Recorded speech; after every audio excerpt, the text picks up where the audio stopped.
If you're looking to create, grow, and sustain your wealth, download and subscribe to the Pain Points of Wealth podcast at BeBullish.com with Bob, Ryan, and Chris Payne. It's your podcast for market insights, money tips, and real talk on the economy. Download and subscribe at BeBullish.com. Introducing Meta Ray-Ban Display, the world's most advanced AI glasses. With a full color display built into the lens of the glasses, it's there when you need it and gone when you don't. Send and receive messages, translate or caption live conversations, collaborate with Meta AI, and more. Be one of the first to try Meta Ray-Ban Display. Visit meta.com/Meta Ray-Ban Display to book a demo and find your pair. The Stone Zone, entertaining and informative on the Red Apple Podcast Network.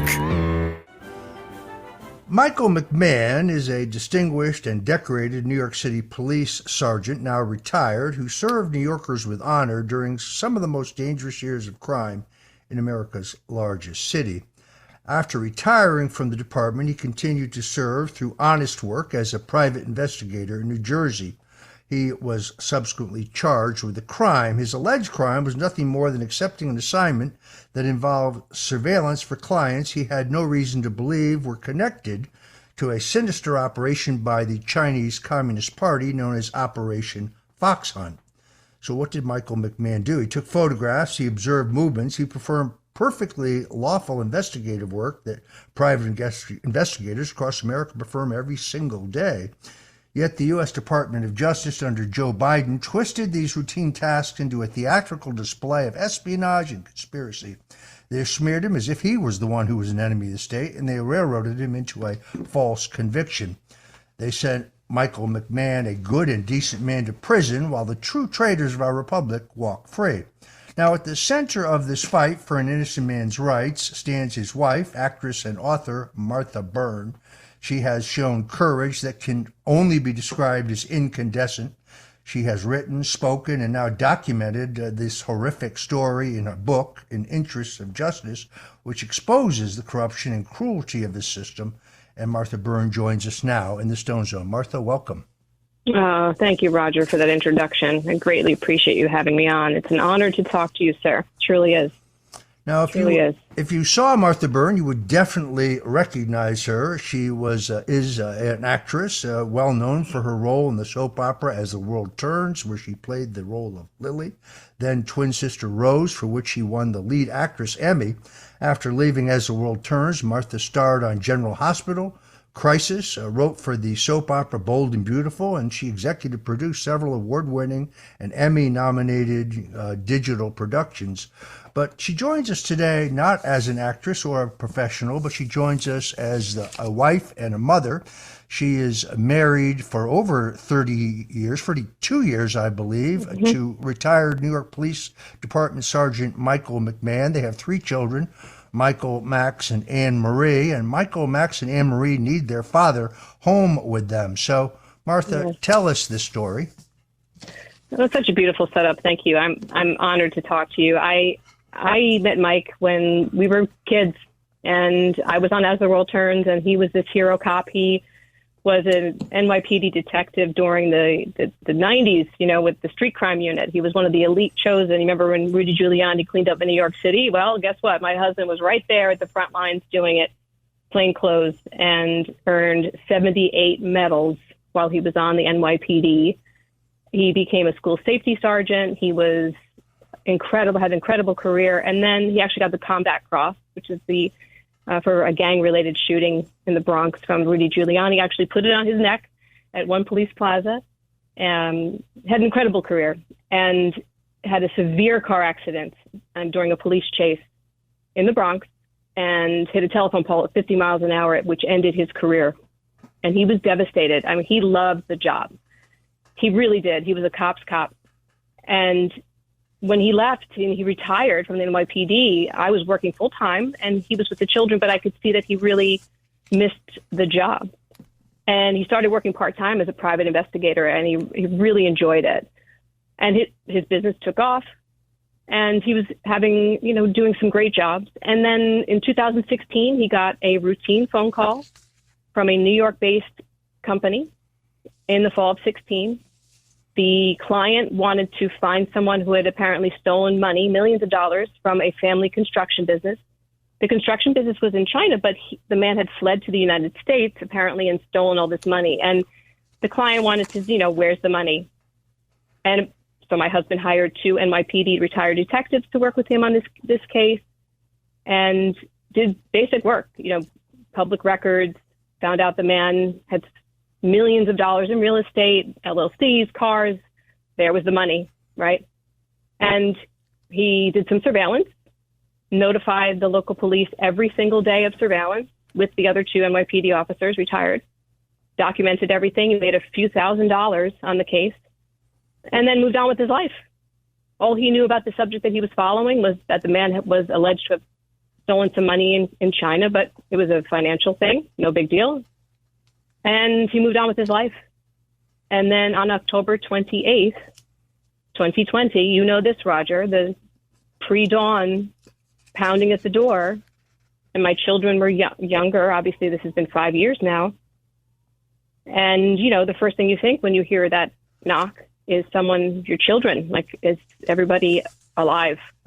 It's the mother's worst nightmare to go to the door and hear Michael McMahon, because it's my son's name too. And for that minute, you think, this is it. Prepare yourself. Something's happened. No, they were there to see my husband, and they just walked in, Roger. It was so casual. They were talking to my husband in the hallway, and my husband said, are you here about some other case he had worked on? They said, no, we know you from that case, which was weird. They let him walk to his bedroom, get dressed. They were petting my dog. They didn't go to his office. They didn't take his guns. They didn't take his computers. He wasn't handcuffed. The whole thing was strange. And then he gets taken away, and I'm panicking. What the hell has just happened, And I'm in a daze, and then I don't hear from him for hours and hours. Apparently, when he went to be interrogated, he spoke freely. He didn't know why he was there. They never told him why he was there. But he's a cop, he thinks like a cop. If something was wrong or he wanted to be a part of the discussion, like what happened. And as they're speaking to him, they're asking him strange questions, and he remembers a lot of the case and very forthcoming, happy to talk and help. And then turns out he's being arrested for the Foreign Agents Registration Act, FARA, which was bizarre. He only worked for a New York company. He had no evidence that he found that he had in his possession that had anything. There was nothing. And interstate stalking, Roger, interstate stalking. He's a private investigator. He was parked on a public street. The subjects never saw him. So we're thinking, this must be a mistake. Must be a mistake. So he comes home. The press are outside our house. There's a big article in the New York Post that he's China's muscle and he's intimidating people and harassing people. We're like, what is going on? So immediately, Roger, we went to his office and we started looking at all his emails. He had saved everything, every invoice, every text message. He had everything. And we're trying to look and go, there's nothing here. It's a few days of work, a few hours of work from 2016 and 17. What are they talking about? This is bizarre, right? So, of course, we're going to fight this. Of course. And Roger, as you know, as soon as you take that position, you're done. I think it is abundantly clear in the case of retired New York Police Detective Michael McMahon, this is an upside-down crafted narrative that was developed where Michael McMahon became the villain while the U.S. government protected a rogue Chinese government official and his wife who lied to obtain residency in the U.S. while laundering tens of millions of dollars of embezzled dollars. Let me say two things abundantly clear. There is no evidence whatsoever that Michael McMahon was ever paid by any foreign entity, and he's a fully licensed private investigator. So the media here has glossed over the failure to provide due process and a willful January 6th style behavior by the U.S. government to deny key exculpatory information to defense counsel for Michael McMahon and to possible manipulation of the U.S. government by the victims who happen to be connected to the Chinese Communist Party. who made false statements to enter the country. This is an upside-down world. If I hadn't experienced this myself in the District of Columbia, I would find it hard to believe. I know. And, I think, there's some things about this case which are truly shocking. So if back in 2017, the FBI knew they had enough evidence that Mike was innocent, and yet they obtained illegal search warrants for years and lied in the search warrants. And we've heard this before, haven't we? Doesn't this sound familiar? It does. Now, the 4 years that this investigation went on between the FBI in New Jersey, the New Jersey FBI Red Bank office, and the EDNY, the FBI never spoke to the 3 NYPD detectives, my husband or the 2 other NYPD detectives retired who were intelligence officers. They never called them. They never. And yet the FBI was speaking to the Chinese agents all the time, interviewing them, allowing them to flee to China and return. They were protecting the alleged victim. There's communications between Robert Riley, who was an FBI agent retired in New Jersey, and the alleged victims regarding their immigration, a civil lawsuit against them. There was so much collusion going on between the actual criminals in this case, while my family was left vulnerable. Roger, if these people were as dangerous as they're claiming they were, my family was left vulnerable. We were sitting ducks, and they did not protect us. And they had an obligation. There's a law called the duty to warn. When you have been targeted by any foreign entity, you must alert the person that they have been targeted. And instead, they protected the enemy in this case. So here we go. We're going to go to trial. Here we are going to trial. And of course, exculpatory evidence is buried. We can't put in evidence. We're not allowed to talk about Mike's career on the NYPD. Can you imagine, Roger? We cannot tell the jury why this man would never, ever hurt anybody. He's the opposite of that. No good deeds. You know that. They do that in trial. They do it all the time. Yeah, no, I'm very familiar with it. In my case, I was specifically prohibited from the judge from arguing that I had either been selectively prosecuted or that there were political motivations behind my prosecution. I was also prohibited from saying that the prosecutors in my case offered me a deal where they would have recommended no jail time if I had just agreed to testify falsely against President Donald Trump, which of course I refused to do. The essence of the U.S. government's case against Mike McMahon is that he didn't file under the Foreign Agents Registration Act. But to be guilty of failing to file under that law, one must factually know that their clients are members of foreign government. The FBI and the DOJ failed to demonstrate in this case, based on what I read in your book, that Mike McMahon factually knew that his co-defendants were part of the Chinese Operation Fox Hunt program. There's no legal requirement in FAR for someone to obtain a signed deposition from a client stating under penalty of perjury that they're not an overt or clandestine member of the foreign government. Mike McMahon had no idea what was going on. He was doing legal work, and the government never proved that he was acting on behalf of a foreign government. On the other hand, he was persecuted by a politicized Justice Department. When we come back, I'm going to ask Martha Byrne about where Mike McMahon is now and what the next step is in terms of getting true justice in his case. You're listening to the Stone Zone here on the Red Apple Audio Networks, talking to mother and wife of Martha Byrne, who is married to the former New York Police Department Sergeant Michael McMahon. They have 3 kids. They've been married for 32 years. This is a shocking story of injustice, folks. When we come back, we're going to ask Martha Byrne where the case stands now and what you can do to help Martha Byrne and her husband Michael McMahon and their children get justice and move on with their lives. You're listening to Stone Zone. Wherever you do, please don't touch that dial. If you're looking to create, grow, and sustain your wealth, download and subscribe to the Pain Points of Wealth podcast at BeBullish.com with Bob, Ryan, and Chris Payne. It's your podcast for market insights, money tips, and real talk on the economy. Download and subscribe at BeBullish.com. Running a business comes with a lot of what-ifs, but luckily there's a simple answer to them. Shopify. It's the commerce platform behind millions of businesses, including Thrive Cosmetics and Momofuku, and it'll help you with everything you need. From website design and marketing to boosting sales and expanding operations, Shopify can get the job done and make your dream a reality. Turn those what ifs into... Sign up for your $1 per month trial at shopify.com/special offer. The Stone Zone, entertaining and informative. On the Red Apple Podcast Network.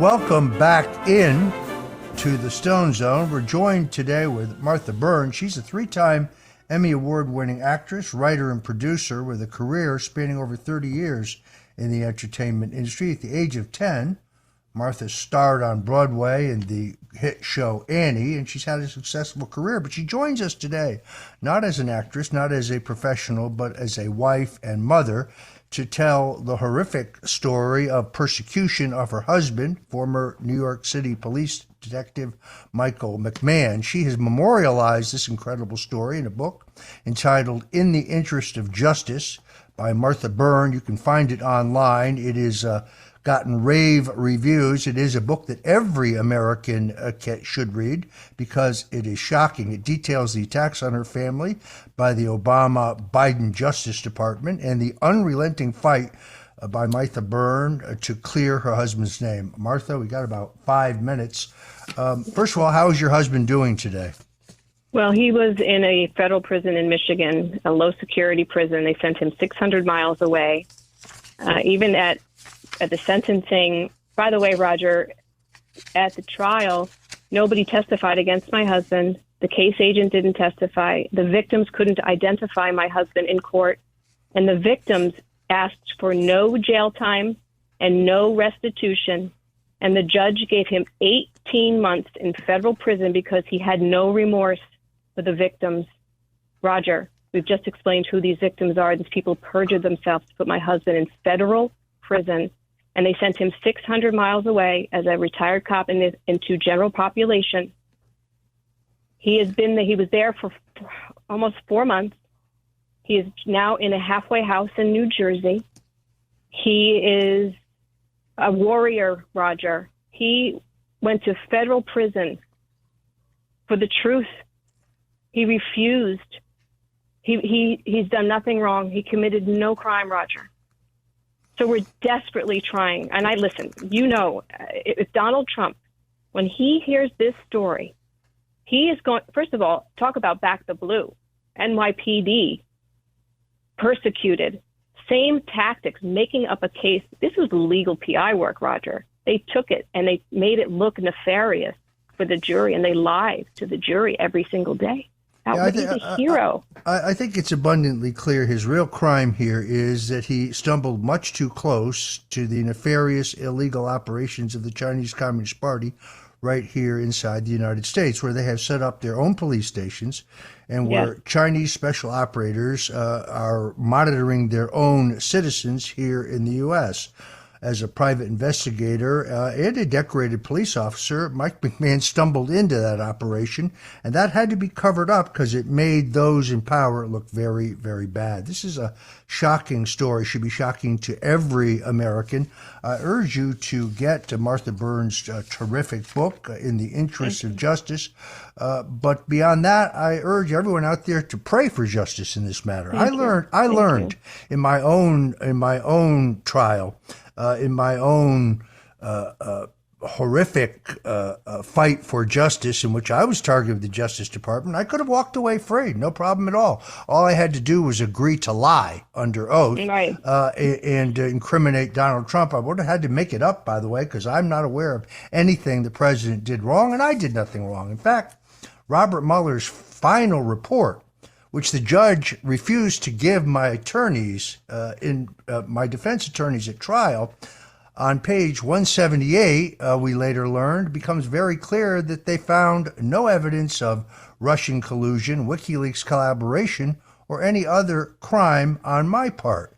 Yet a jury and a judge who essentially prohibited me from having any defense whatsoever, a judge who withheld exculpatory evidence, very much like the judge in Mike McMahon's case, was ready to send me to prison. The prosecutors recommended 7 to 9 years. So I have lived this, and this story should be shocking for every American. Martha, other than buying and reading a great book, which I strongly recommend, what can people do today to help you and your family? Like you said, prayer. I mean, I know you read the book. I was visited by the Blessed Mother right before my husband was arrested, and she came into my heart and strengthened me, and the prayer has gotten us through this. The Blessed Mother has gotten us through this of prayers. I would also encourage everyone to, if you don't mind, I know Eddie Gallagher, the Navy SEAL captain who was also falsely arrested for murder, who started the Pipe Hitter Foundation, which is pipehitterfoundation.org. They have been supporting us. They support first responders who are falsely accused and arrested, and lives are destroyed. They've been with us for years. I'm so grateful to them. They've been a supporter there. So pipehitterfoundation.org. There's a page direct just for Mike, and we're so grateful. We're so grateful, our entire family. All right, we have to wrap it up there. Please join us in praying for Michael McMahon, his wife of 32 years, Martha Byrne, and their children, Michael, Max, and Anne Marie. God bless you, Martha. Never give up the fight. Folks, thanks for joining us today on the Stone Zone. Until tomorrow, God bless you and Godspeed. Thanks for listening to The Stone Zone with Roger Stone. You can hear The Stone Zone with Roger Stone weeknights at 8 on 77 WABC. If you like the podcast, share it with your friends and listen anytime at WABCRadio.com and download the WABC Radio app. Hit that subscribe button on all major podcast platforms. Plus, follow WABC on social on Instagram, TikTok, Facebook, and X. See you next time for a new episode, so you never have to wonder. What the heck is going on here? If you're looking to create, grow, and sustain your wealth, download and subscribe to the Pain Points of Wealth podcast at BeBullish.com with Bob, Ryan, and Chris Payne. It's your podcast for market insights, money tips, and real talk on the economy. Download and subscribe at BeBullish.com.